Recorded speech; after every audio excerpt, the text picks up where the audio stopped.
People will come to me and ask me, I've been on medication for 10, 15, 20 years. Why am I still depressed?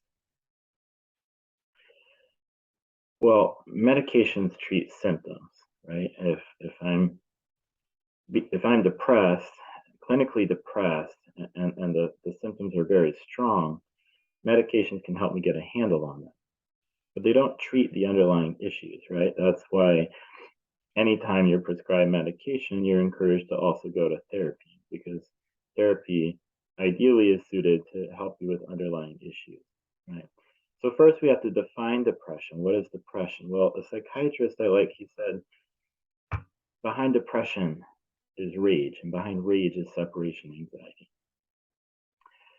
I conceptualize it a little bit differently. I like to think that behind depression is anger, and behind anger is dysfunction in our relationship, right? So let's put it in reverse. What happens? Well, what happens is I get hurt. I get hurt. Somebody hurts me, and I get angry about it. Anger is a healthy emotion, like any other emotion that we have, is part of the full spectrum of human emotions. Um, but in our experience, oftentimes because we've learned to express anger in unhealthy ways, we're afraid of anger. We're afraid of it, or we perceive it as a negative or a bad emotion.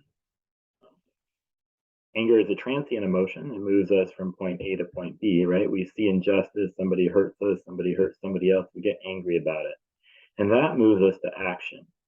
And we move to action when we do something about it. It moves us from point A to point B, and the anger dissipates because in some way we resolve it.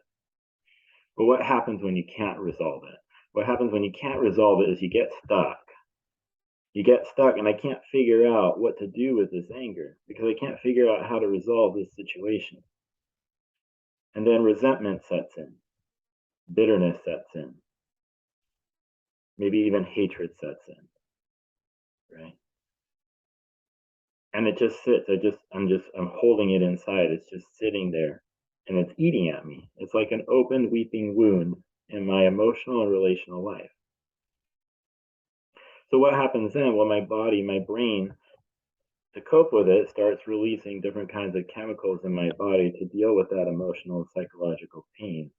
And I move into that depressive state, right? So if I deal with the underlying hurt, if I deal with the underlying anger, right, and I'm able to find a way to break through and not be stuck anymore, I can effectively deal with the depression, and the depression will go away.